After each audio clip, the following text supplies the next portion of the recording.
गंग ने शहनशाह अकबर को कहा, बुरो प्रेम को पंथ, सम्राट प्रेम का मार्ग बहुत कठिन है।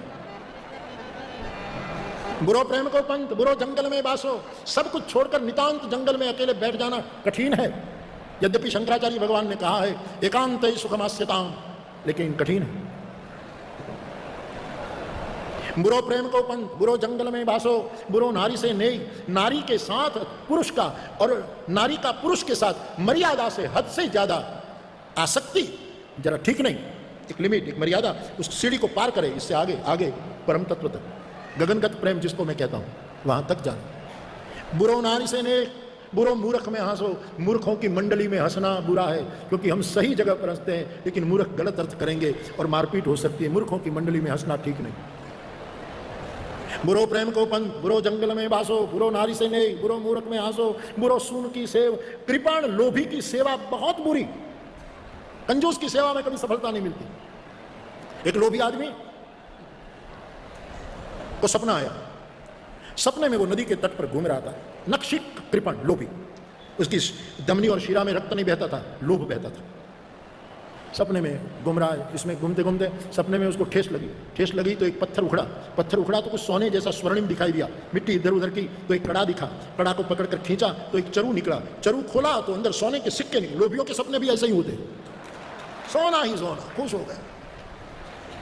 इतने में कोई कविराज आ गया, सब सपने का मामला है, पीछे से आ गया और बिरदाने लगा, धन्य है आप तो कर्ण के अवतार है, आप तो दूसरा भामाशाह है, आदि आदि बोलने लगा। अब वो लोभी को हुआ सपने में कि कवि देख गया, उसका मुंह बंद नहीं करूंगा तो राज्य को कह देगा, और राज्य की जमीन से मिला है, राज्य की संपदा हो जाएगी और सब चला जाएगा, तो उसको कुछ दे दो।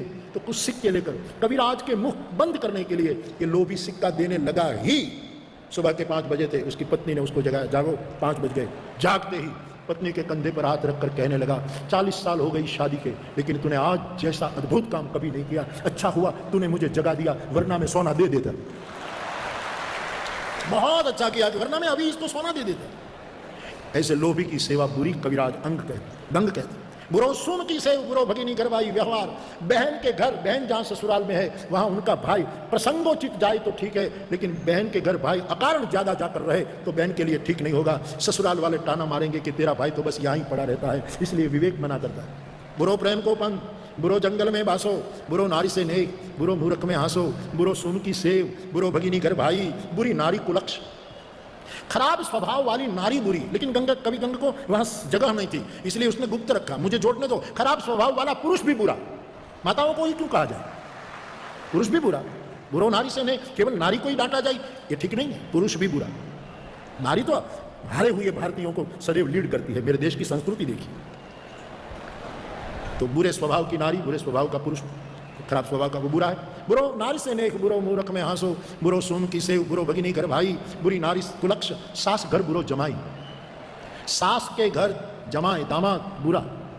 दामाद को चाहिए ससुराल में प्रसंग हो इतना ही रहना, जाना पड़े तो जाना चाहिए, क्योंकि वहीं से एक प्राणी अपने घर में आया है, इसलिए जाना पड़ता है, तो जाइएगा, लेकिन ससुराल में चातुर्मास मत करिएगा। कई दामाद इतने डूब जाते हैं ससुराल में कि बस ससुराल में चातुर्मास, काम पूरा हो दामाद चला जाए। सास घर बुरो जमाई, बुरो पैप पंपाल है, सांपों से सर्पों से खेलना बुरा है, और बुरो शुरन में भागनो, रणांगण से शूरवीरों के सामने से पीठ दिखाकर भाग जाना बुरा है। कवि गंग कहे अकबर सुनो, एक सबसे बुरो मांगनो। कविराज कहते हैं सबसे बुरी चीज यह है कि किसी से मांगना, सबसे बुरा।